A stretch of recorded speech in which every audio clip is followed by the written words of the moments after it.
일본 마라톤 하면 떠오르는 이름, 바로 오사코 스구루 선수죠.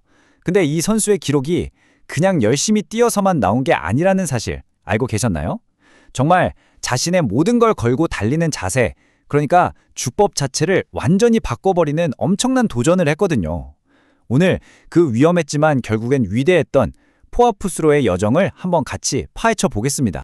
2시간 4분 55초. 이 숫자를 보면 어떤 생각이 드시나요? 네, 맞습니다.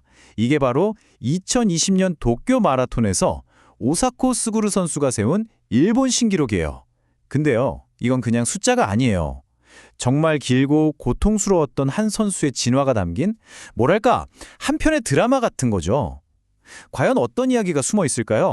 아니, 상식적으로 생각해 보세요. 잘 뛰고 있는 선수가 갑자기 달리는 폼을 싹 바꾼다? 이건 정말 엄청난 도박이거든요.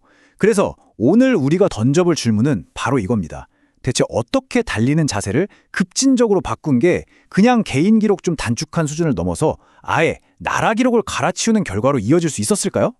이건 그냥 열심히 했더니 성장했어요가 아니에요. 자기 몸을 말 그대로 실험실의 실험체처럼 달리기를 과학적으로 완전히 뜯어 고친 아주 치밀한 실험의 결과물이라고 할 수 있습니다.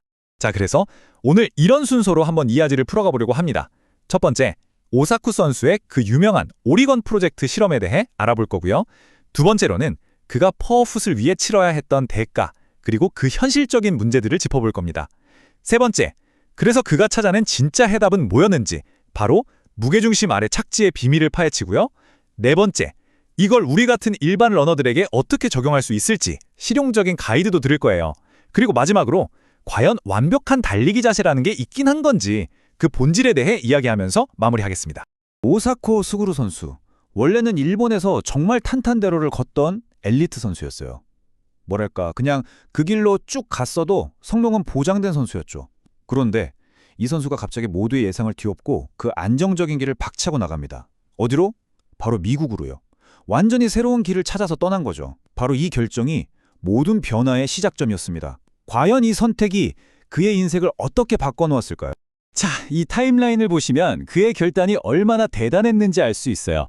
2010년 대학 때 이미 아시아 주니어 기록을 세울 정도의 유망주였는데 2013년에 과감하게 나이키 오리건 프로젝트, 그러니까 NOP에 합류합니다. 그리고 2015년부터는 아예 달리는 폼을 싹 뜯어 고치기 시작해요. 우리가 오늘 얘기할 포어풋을 이때 본격적으로 도입한 거죠. 결과는 어땠을까요? 2018년 새로운 주법으로 바로 일본 신기록을 세워버립니다. 정말 대단하죠? 근데 여러분, 이 화려한 성공 뒤에는 엄청난 고통이 숨어 있었습니다. 과연 그가 치른 대가는 뭐였을까요? 자, 그럼 그가 선택한 이 포어풋이라는 게 과학적으로는 뭘 의미하는 걸까요?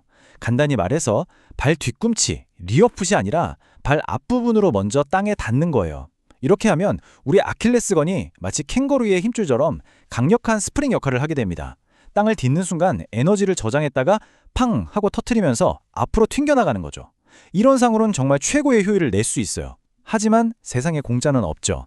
이 방식은 무릎으로 가던 충격을 고스란히 아킬레스건과 종아리가 다 받아내야 합니다. 그러니까 성공하면 엄청난 무기가 되지만 실패하면 선수 생명까지 위협할 수 있는 정말 아슬아슬한 외줄타기 같은 거였어요. 자, 이렇게 이론상으로는 완벽해 보였는데 현실은 달랐습니다. 오사코 선수의 몸이 이건 아니야 하고 비명을 지르기 시작했거든요.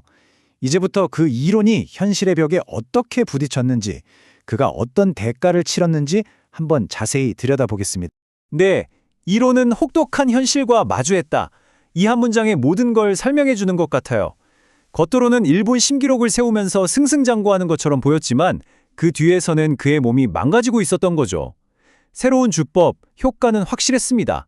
하지만 그 부작용이 너무나도 심각했어요. 구체적으로 어떤 문제였냐면요. 아까 말씀드린 것처럼 아킬레스건이랑 종아리의 부하가 너무 심하게 걸린 거예요.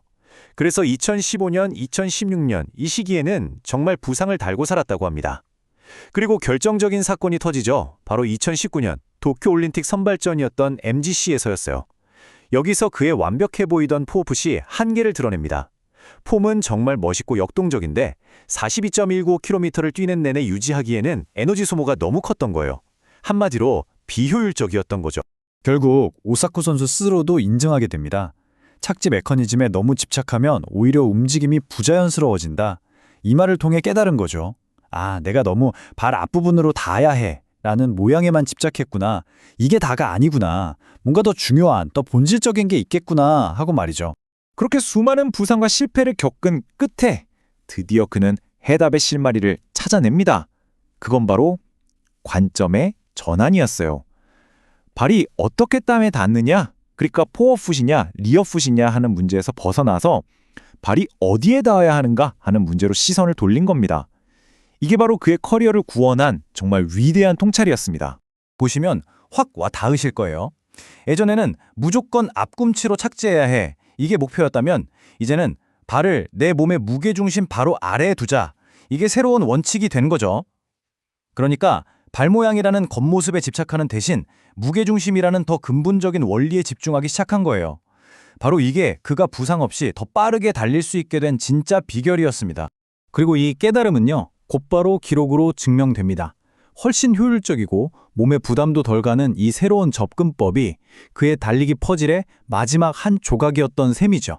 그리고 마침내 2시간 4분 55초라는 위대한 기록을 만들어낸 겁니다. 자, 그럼 이제부터가 중요합니다. 오사쿠 선수가 몸으로 직접 부딪히며 얻어낸 이 비싼 교훈들을 우리 같은 일반 러너들에게 어떻게 적용할 수 있을지 한번 알아볼게요. 여러분도 충분히 따라하실 수 있습니다. 물론 오사쿠 선수처럼 위험하게 모든 걸 걸 필요는 전혀 없고요. 훨씬 더 안전하고 스마트한 방법이 있습니다. 달리기 폼을 바꾸는 건요, 100m 달리기가 아니라 마라톤을 뛰는 것과 같아요. 절대로 서두르면 안 됩니다.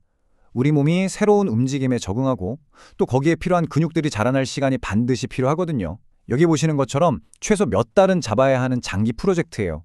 갑자기 바꾸려고 하면 100% 부상당합니다. 그러니까 1단계 몸 만들기, 2단계 새로운 움직임 익히기, 3단계 천천히 달리기에 적용하기. 이 순서를 꼭 지켜주셔야 해요. 특히 1단계 몸을 만드는 과정에서 정말 중요한 운동이 바로 이겁니다. 편심성 카프레이즈라고 하는데요. 쉽게 말해 종아리 근육이 늘어나는 걸 버티면서 힘을 기르는 운동이에요. 이게 아킬레스건을 강철처럼 튼튼하게 만드는데 아주 효과적입니다. 포어풋으로 바꾼다는 건 아킬레스건이랑 종아리한테 이제부터 니들이 고생 좀 해야겠다고 선언하는 거나 마찬가지거든요. 그러니까 이 부분을 미리 단련해두는 건 선택이 아니라 필수입니다. 필수! 자, 그럼 올바른 자세를 위한 핵심 4가지를 딱 정리해드릴게요. 이것만 기억하셔도 좋습니다. 첫째, 허리를 꼿꼿이 세우세요. 구부정하면 안 돼요. 둘째, 발을 앞으로 쭉 뻗어서 착지하는 게 아니라 무릎을 들어 올린다는 느낌으로 다리를 움직이세요. 셋째, 오늘 계속 강조했던 거죠? 발이 내 몸의 무게중심 바로 아래에 톡 하고 떨어지게 하는 겁니다. 마지막으로 케이던스, 그러니까 1분당 발걸음 수를 180보 정도로 조금 빠르게 가져가 보세요. 이렇게 하면 자연스럽게 포폭이 너무 커지는 걸 막을 수 있습니다. 그런데요, 나도 한번 해볼까? 하고 무작정 따라하시기 전에 잠깐만요. 이건 정말 중요합니다. 포어풋이 모든 사람에게 정답은 아니에요. 특히 체질량 지수 BMI가 좀 높으신 분들이나 평발이나 혹은 반대로 아치가 너무 높은 요족이신 분들은 조심해야 합니다. 왜냐하면 이런 분들은 포어풋으로 바꿨을 때 발이랑 발목에 가해지는 부담이 훨씬 커져서 부상 위험이 정말 높거든요.